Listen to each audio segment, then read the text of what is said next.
I wouldn't want to program in any other language but C. I just like the simplicity of the language. I don't like the fancy interfaces, and I don't like, things being hidden from me. So Pirate's favorite language. Some people think it might be R, but no, Pirate's first love is the C.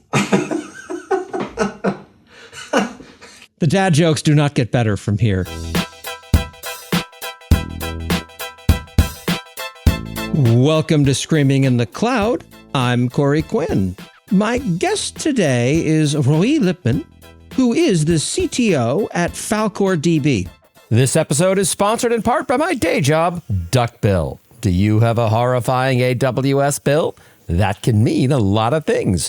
Predicting what it's going to be, determining what it should be, negotiating your next long-term contract with AWS, or just figuring out why it increasingly resembles a phone number, but nobody seems to quite know why that is. To learn more, visit duckbillhq.com. Remember, you can't duck the Duck Bill bill, which my CEO reliably informs me is absolutely not our slogan. Roi, thank you for joining me. Thank you, Corey. Happy to be here. So let's start at the very beginning. It seems like you can't swing a dead cat these days without hitting a different kind of database in all shapes, sizes, levels of management, etc. What type of database is Falcor? Where does it start? Where does it stop? I think over the years, there was an explosion of different databases coming to the market. FalcoDB is a player in the graph database field, one of many. You can usually, there are the relational databases, which everybody probably know. And then about maybe a decade or two ago, we started to see NoSQL databases such as Redis, key value store, of their type. And within this NoSQL category, you can find document databases such as Mongo. You see time series databases. Today, you would also find vector databases. And there's this niche, which is the graph database field, which we have been in for the past 10 years now. I'm reminded of Forrest Brazil's comic years ago before he joined Google, sort of disambiguating all of the different AWS managed database services. Because it really seemed for a little while there like the DBA job of the future was going to be figuring out which of their 40 databases was the right option for any given workload. And for the Neptune option that they offered, the flowchart decision was, do you need a graph database? And the only option was, no, you don't. And it led right back to the previous question, which I thought was pretty amusing. It seems these days that graph databases have found a niche, but it is a niche. It's I've not built anything on top of one yet. And talking to other folks, I don't think I'm very alone in that. Am I? Am I the freak? No, I don't think so. I think that it's very natural for people to think in tables. But it comes very natural to say, oh, my data fits into a table, so I'm going to go with a relational database. Those who are aware of this entity called graph, these are either people who have encountered this probably during their time at the university, or working at Facebook, or yeah, I mean, if they think about how the data in Facebook is modeled or in any other social network, you would see this shape of a network, or more generally, we like to call it a graph, forms. So apparently, or as it turns out, there is this very famous saying, everything is a graph. So even if you're aware of it or not,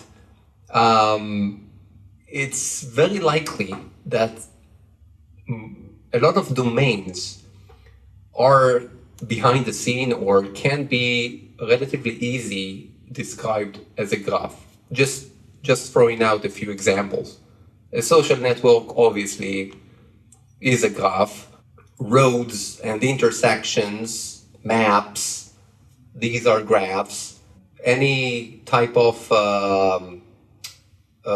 network where data flows is a graph. So graphs do pop up in a lot of use cases. It's just the way in which we're viewing the problem and realizing that I'm dealing with a graph here. So maybe instead of trying to force a graph structure into a different data model, such as the document store or a relational database with tables, maybe I should use the right data model for my domain or for my problem. And just to wrap this up, think about a navigation system, the one that you might have in your car. Whenever somebody changes the map, let's say a new road was added or some road was removed because there's some construction and then the road is closed. Every update to that map need to go through a validation that says, for example, in a given state or in a given country, you should be able to drive from every location to any other location on that map or within that state. That is definitionally how roads should work. Yeah, it's pretty obvious. I mean, you should get from point A to point B. Try to solve this problem or make this verification when modeling this data as a table or as a set of tables or a set of documents. It's practically impossible. You need a graph. It's a graph problem to begin with. And so, yes, I think that graphs are still a niche, but they do, with the explosion of AI, we do see them coming back real strong with this idea of knowledge graphs. For a while, my default go-to was DynamoDB. And that was great for a variety of reasons for small throwaway projects, but something you learn pretty quickly when you start reaching for every the tool you have is a hammer, every problem looks like your thumb. When you're using Dynamo, it works really well if and only if you know exactly what your access patterns are going to look like in advance. As soon as you start changing that due to evolving requirements, suddenly you're in a world of pain because you get to reimagine your entire table model, redo a bunch of stuff, possibly do a migration. So I have found that reaching by default for something like PostgreSQL tends to be the right answer for a lot of these things. But also, increasingly, I find that I don't care what database it uses because I'm not the one building the code. I am hurling it over the wall for an AI tool to wind up building out for me. How are you seeing, I guess, the rise of graph in that universe? In the universe of people building applications with AI. Throwing it over the wall to AI so that it just decides whatever it's going to build. It has preferences. And in some cases, I've switched providers just because I got tired of fighting against it. Like, no, use Amplify. I want to use Vercel. Fine, use Vercel. Just stop bothering me with it. I personally try to avoid handing off my work to AI. So I use it mostly for doing code review. So I don't have enough experience to answer that question. I'm not in the position where I constantly handing off work to an AI. So right. In fairness, that is where most developers are. I have the advantage of being a different kind of developer, where my only two languages I know are brute force and enthusiasm.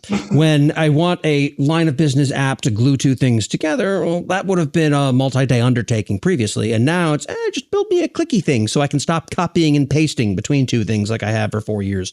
It's basically the glue applications between things. And historically, I found that I cared a lot more about things like data structures, the underlying code, how this stuff all ties together. Increasingly, I find as long as I have a solid test harness, I don't have to care as much. Now, will this have problems if I start scaling any of these things? Oh, absolutely. But that's not a risk for the way that I am building a lot of these things to begin with. It's more or less building everything with the idea from the outset that it's probably not going to work, and I'll throw it away and replace it in 2 months with something else, which is frankly a luxury. But I do find that it gets me experimenting with different technologies I otherwise would not have had the ramp up time or focus to really dive into. Have you seen folks like this coming to Falcor from, well, AI suggested it, so now I'm curious? Or is that not really the path that leads folks to a graph database? The way that our prospects or customers are ending up using FalcoDB, there are usually two main paths. It's either they realize that they need a graph and they do a quick search and they come up with a number of contenders, and hopefully they would pick FalcoDB. So those are, sometimes they are coming fresh to this type of database. They did not have experience before, but they understand that the problem that they're trying to solve is best or is suited for a graph database. That's one path. The other one is prospects who had some experience with a graph database, maybe a short while or even for a few years, and for any, there might be multiple reasons that they're not happy with their current provider. And so they want to try something else. Usually, those people who are turning to FalcoDB are turning in because they have concerns with regard to either scaling or performance. So this is where FalcoDB shines when you try to compare it to the other vendors. We have a unique approach to how we go about representing graphs and traversing them, but we also make it extremely easy for you to scale out in case you have multiple tenants or multiple graphs that you want to host on your FalcoDB database. Something that I noticed about Falcor ties into, I guess, a pre-existing bias I've had, because for a number of years, it seems that folks have been pushing really hard to make vector search its own database type. But it's become pretty clear across the board, across these are the database types that I spend more time with, that vector search is a feature. It is not an engine itself. And it appears that FalcoDB has taken this in a similar direction, where you obviously have done a fair bit of enrichment with your own graph rag stuff, but vector search is already a feature that FalcoDB does. Where do you land on that? Vector search or semantic search is a really important type of search that you can perform. At the very beginning, or at least this is how I remember things a few years back, with the ability to compute embeddings and then search given some data point, which you also turn into a vector, and then you search through the vector space. The first product that came out were actually vector databases, companies such as Pinecone, Weaviate, I think Quadrant, and there are plenty. And eventually the other players, relational databases, graph databases, any type of database, looked at it as if, I don't think I want this feature. I want the ability to perform semantic search over my own, data. I don't need a new database to add to the stack and manage. I look at it as a search capability, and we already have indices doing full text, doing exact match. Why not doing also geo? Why not extend the index capability with semantic? And this is what the entire industry had done. You would see these days throughout the spectrum, almost any database would now support a vector capability. Now, I'm not saying that there's no room for vector databases out there. I mean, if you're hosting hundreds of millions or even more vectors, and that's the only type of information that you're storing for your application, then yeah, the vector database might make sense. But if your numbers are relatively reasonable and you need those vectors just to do semantic search over a broader data set that you have. For example, let's say you have a database containing users and every user has a profile image, and then you're getting a new image and you want to see which the top 5 users that are they look like the given query image. Then okay, use a vector index capability. So that's what we've done. This is what the entire industry had done. That I think put a question mark on whether or not do we really need vector databases. I think that for the extreme cases, yes, but for the majority, you would see people are using Postgres and they're doing vector search within Postgres. Others are doing it within FalcoDB because they have a graph and then they want this semantic capability. Which tracks. I mean, I'm not here to crap on other people's use cases. It's one of those areas where people get very sensitive about it. It's like they're children. It's like, oh, so which is your favorite child? I can't stand any of them if I'm being direct. No, it becomes almost a religious debate at some point. Mm-hmm. Where did FalcoDB come from? What is the origin story of it? Because frankly, one day someone decided to sit down, I'm going to write a graph database. Sounds like a supervillain origin story more than anything else. Well, that's what happened 10 years ago with me. I took a course at the university that had dealt with graph, and I just fell in love with this idea of graphs. And I thought that back then, it would be interesting to extend Redis capability with a graph data type. Back then, Redis just came out with its ability to extend the database with modules, Redis modules. And I thought it would be a nice idea to have a graph data type and some graph capabilities within Redis. So I worked on that project for a while. I think it was about 6 months. And then I met with the Redis folks and I showed them what I've been up to. And they said, oh, that's really interesting. You should come and join Redis. So I did. And within Redis, I've built RedisGraph. So we turned this 6-month worth of work at home into an actual product. I've done that at Redis for about 6 to 7 years, building and developing RedisGraph, which eventually Redis decided to abandon or shut down the project.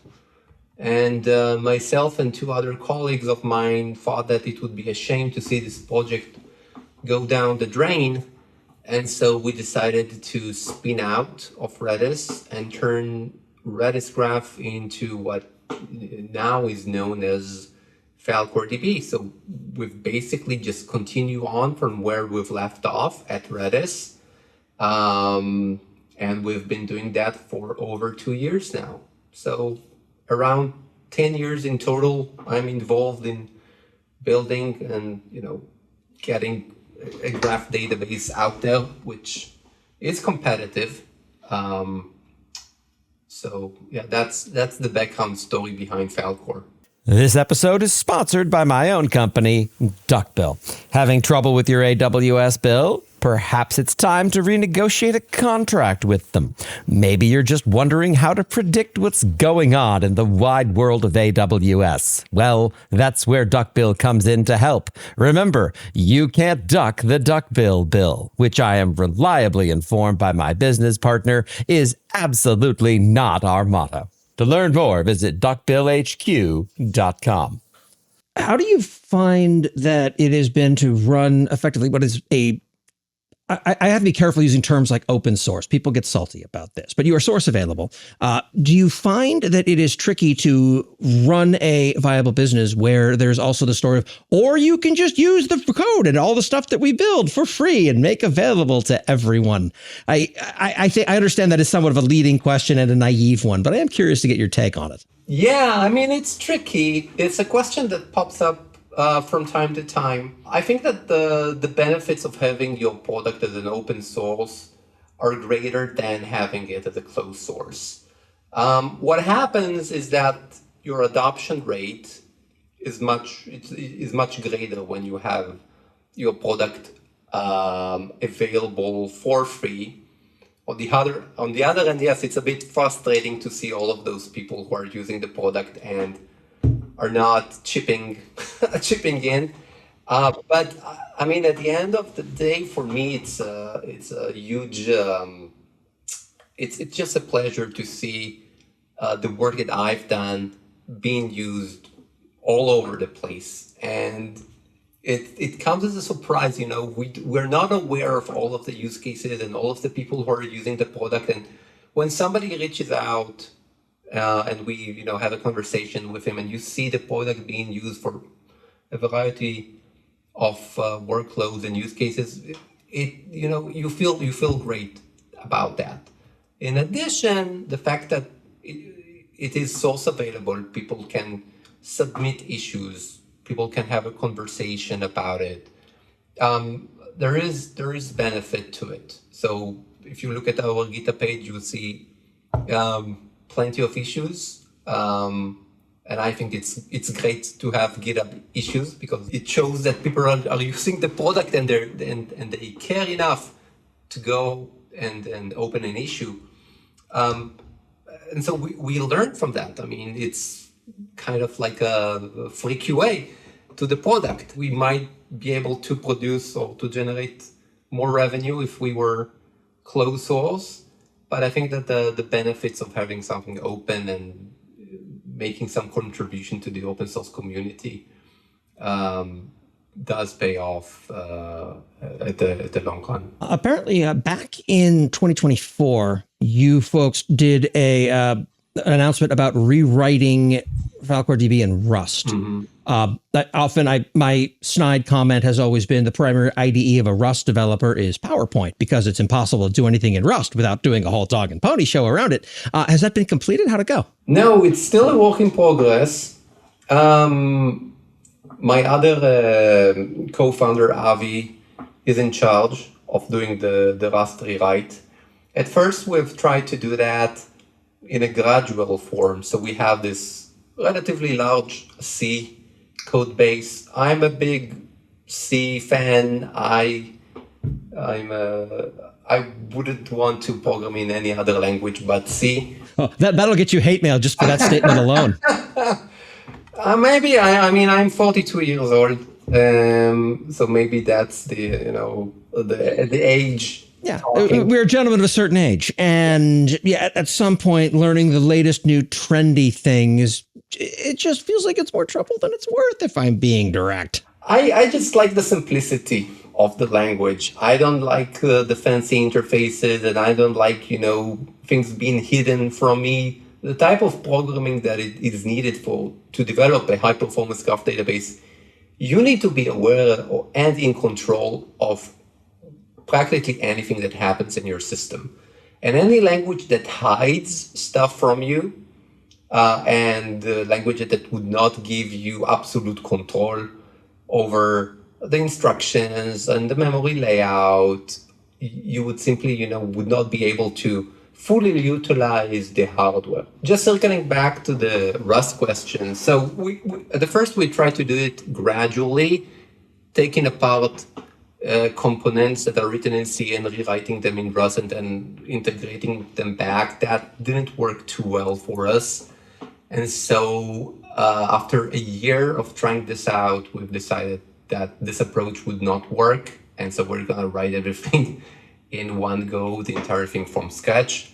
So That's going to take a while in my mind.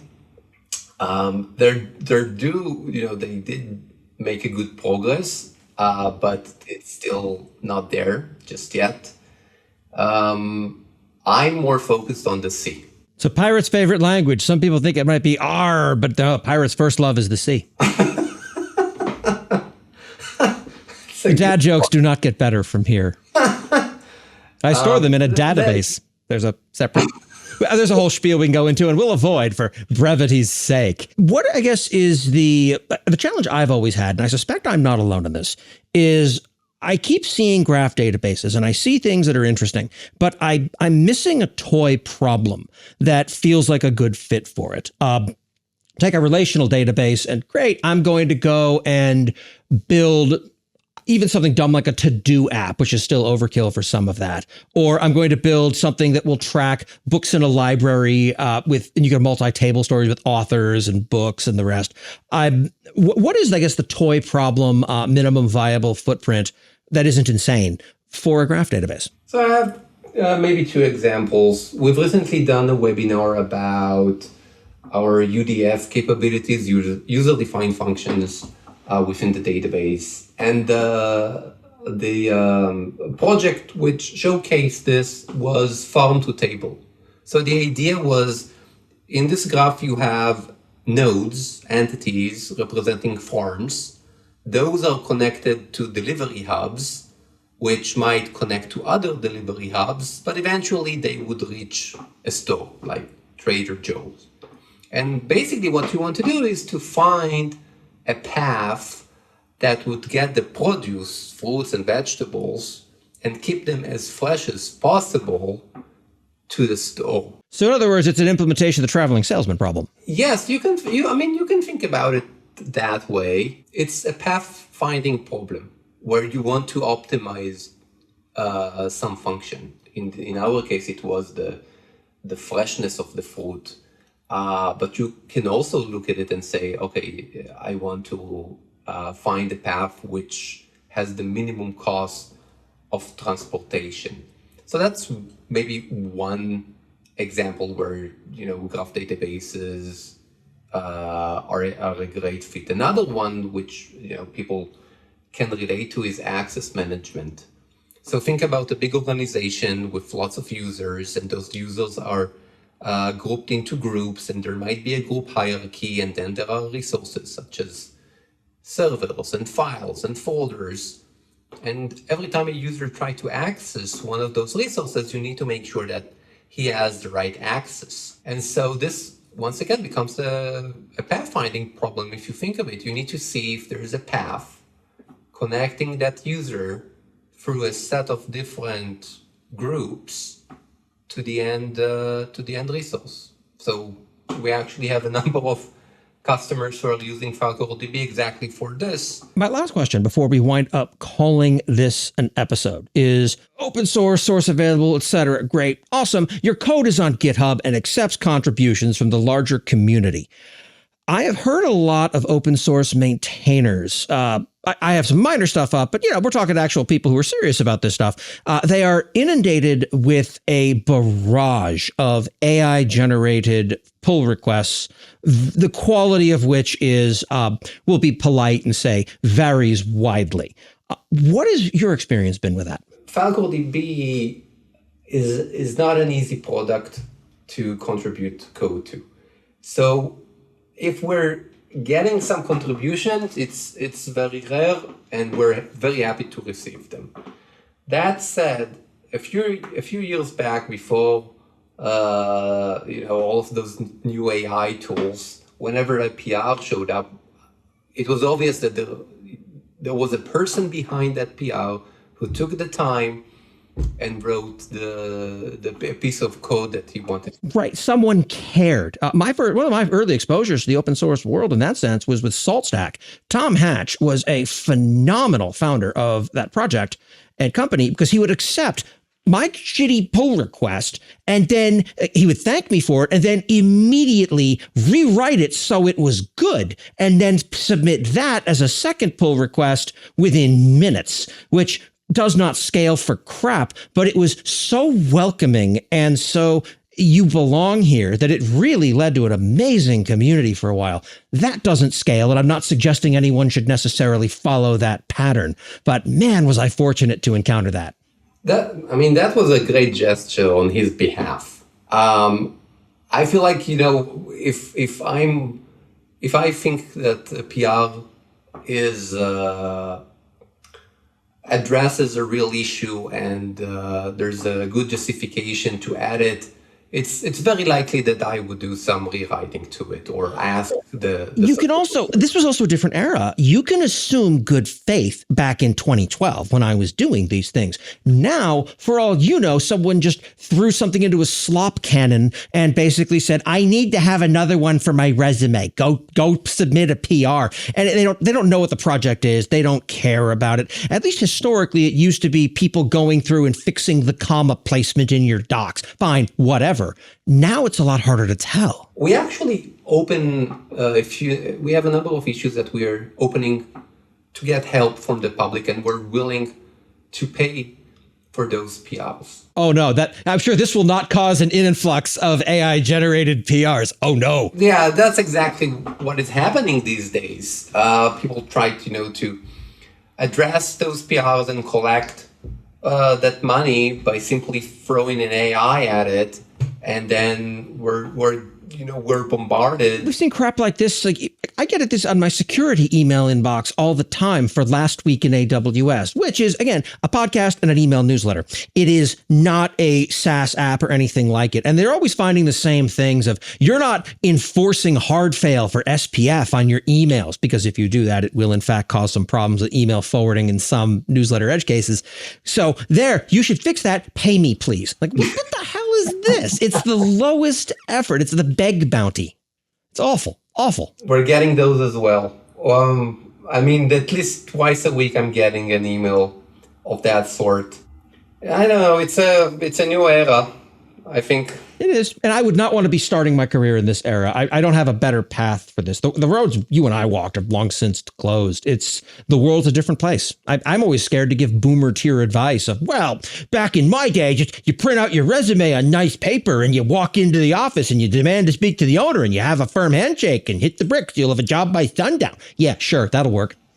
Now they'll call the police. I see people, colleagues of mine or, family who are working in the tech industry, and the picture that they paint is pretty awful. I mean, from my perspective, people who call themselves programmers are not typing anything in the keyboard except for handing their work over to an AI and then just merging stuff in without even looking at it. And then you ask them, okay, how does it work? Or maybe you can walk me through this. And the answer is, I have no idea. AI generated it.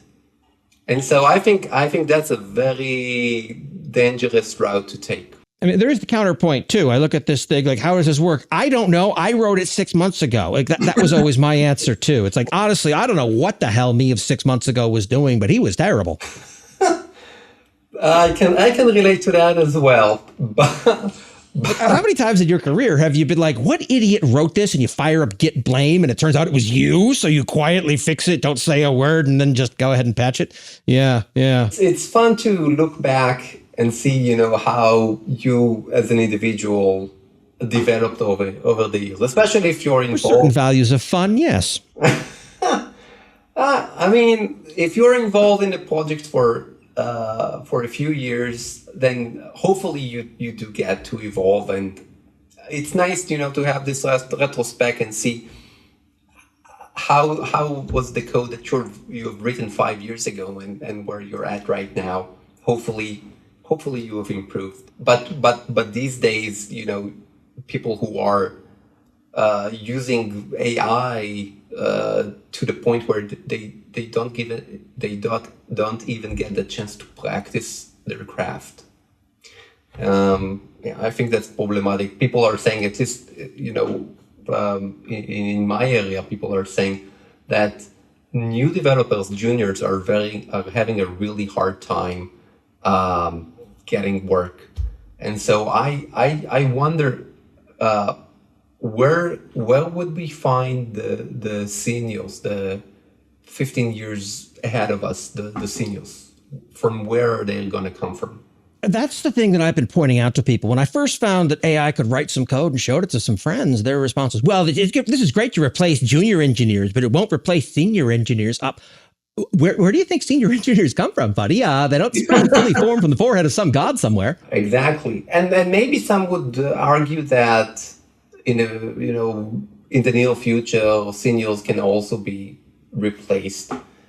I don't know. I think that at the moment, LLMs are having difficulty to work with large code bases.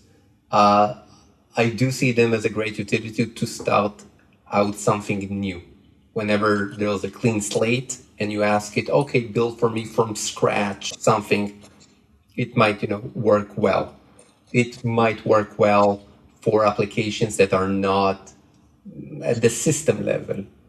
Maybe front-end type of work, maybe some back-end type of work. But to build, 20,000 line worth of some high performance, high quality application database. Yeah, my version of UX is around ergonomics of command line tools. I am not a front end person. This has been an unlock for a lot of different use cases there, and it's powerful. But I'm also not sitting here thinking I can build a reasonable front end for anything of scale. The counterpoint is, I think that's a dangerous point. Like, well, that's not going to scale in any meaningful way. It's a back of house application for one email newsletter to get from one API to another. Maybe it doesn't have to scale. Maybe in the event that there's an outage in something, we can send the newsletter a half hour later. Maybe it's not a concern. It's fit the problem for business case, because by the time you go from concept that you're puttering around with one evening on your laptop to a hyperscale service, you're going to have rewritten that thing a dozen times over already anyway. I agree.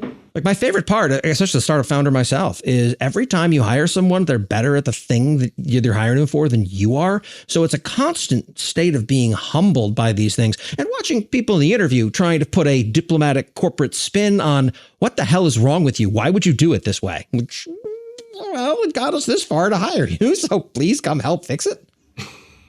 If people want to learn more about FalcoDB and graph databases at large, where's the best place for them to go? Well, they can check out our website.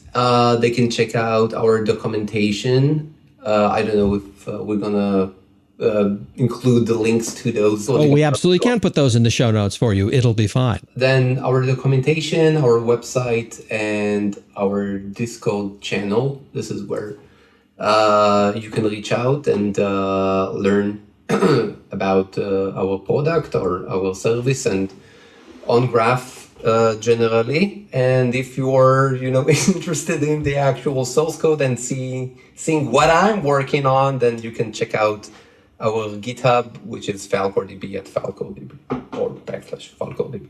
And all of that will wind up in the show notes. Roi, thank you for taking the time to speak with me. I appreciate it.